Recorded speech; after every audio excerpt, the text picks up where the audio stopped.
Mais je ne condamne pas pour les sourds. Hein. Donc le bâtiment date du début du 18e. Ça a été une grange agricole ici. Ouais. Donc quand on a acheté le bâtiment était dans un état avancé. Le toit perçait, il y avait 1,50 m de foin et de paille un peu partout. Mais ça a été aussi dans la partie dégustation, c'était un café. Donc c'est René Collignon qui a tenu ça jusqu'à presque sa mort. Et alors dans les belles années, il y avait ici à l'arrière, il y avait encore un plancher en bois avec salle de danse. Donc c'était voilà, un petit endroit sympathique dans le village. Et donc on essaye de garder le côté convivial du bâtiment.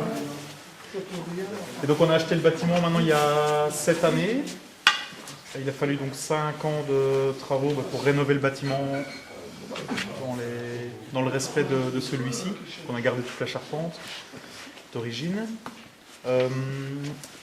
Et puis alors il a fallu aussi l'équiper pour en faire une brasserie, donc c'était notre projet. Fond de la bière et puis les spécificités de notre production et de nos deux bières.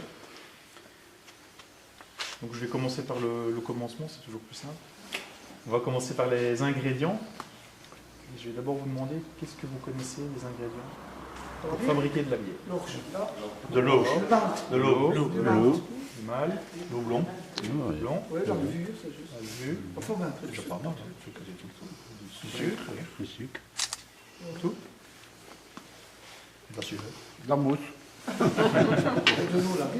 Le blanc. Ça va, on a tout. Excellent groupe. Donc oui, de l'eau, c'est quand même le principal ingrédient de la bière, faut qu'on en dise. Il y a quand même beaucoup d'eau là-dedans. Ouais. Alors l'eau, ici on utilise l'eau de ville, donc qui est l'eau qui provient du Ridrom, le barrage du Ridrom, pour ceux qui connaissent. Donc, vous connaissez. Alors pourquoi est-ce qu'on utilise l'eau de ville alors qu'on a une source ici dans la cave du bâtiment? C'est parce qu'on a une petite brasserie, le bâtiment est là, les investissements sont là, et donc on s'est dit, avant d'investir dans tout ce qui est pompage, traitement, filtration de l'eau, etc., et surtout, à chaque, comme on utilise une eau qui n'est pas certifiée potable, on est obligé de faire des analyses très régulièrement, ce qui a un coût assez conséquent. Avant d'investir dans tout ça, on s'est dit on va d'abord tester avec l'eau de ville qui est présente, voir ce que ça donne. Et on a continué. Donc on était content du résultat, notre bière nous satisfait comme ça, donc on a continué avec cette eau. Bien entendu, cette eau a une qualité brassicole suffisante et adaptée. Et à cet égard, la qualité de l'eau est importante à deux niveaux. D'abord au niveau du goût. L'eau, elle peut donner un goût. On parle d'eau ferrugineuse. Une eau ferrugineuse, c'est une eau qui contient beaucoup d'ions métalliques et on peut avoir un goût métallique à la bière si on utilise ce genre d'eau. Une eau qui n'est pas chère. Oui, mais bon. Si elle donne un goût à la bière, on va... Voilà. Alors, dans certaines brasseries, c'est sûr, l'eau a évidemment un rôle dans le produit fini. Mais il ne faut pas qu'on ait une eau qui donne un mauvais goût. Et alors on a la deuxième importance de la qualité de l'eau, et c'est surtout celle-là qui importe, c'est que le métier de brasseur, c'est transformer du sucre qui vient de céréales, on va y revenir, en alcool. Et ce boulot, il est fait par des levures. Et ces levures ont besoin d'évoluer dans un milieu adapté. Ce sont des organismes qui sont fragiles. Et donc on a besoin d'une qualité d'eau qui est assez stricte pour le développement de nos levures. Donc on utilise cette eau. On va donc... Ensuite, donc, on doit refermenter en bouteille. Donc, comme je vous l'ai dit, c'est la même chose que ce qui se passe dans la cuve. Et donc, on a aussi besoin de 20-24 degrés. Parce que notre cuve de fermentation peut accueillir 6000 litres de bière.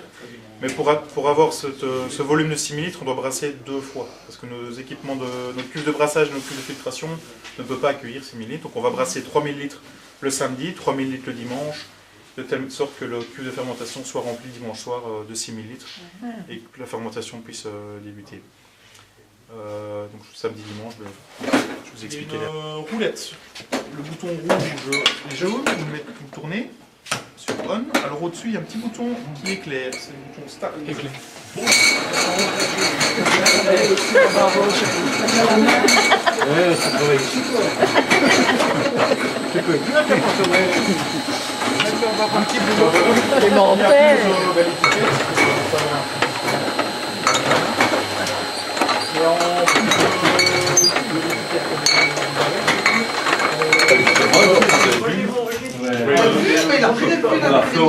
La flore intestinale. J'aurais vu sur le flacon de billard.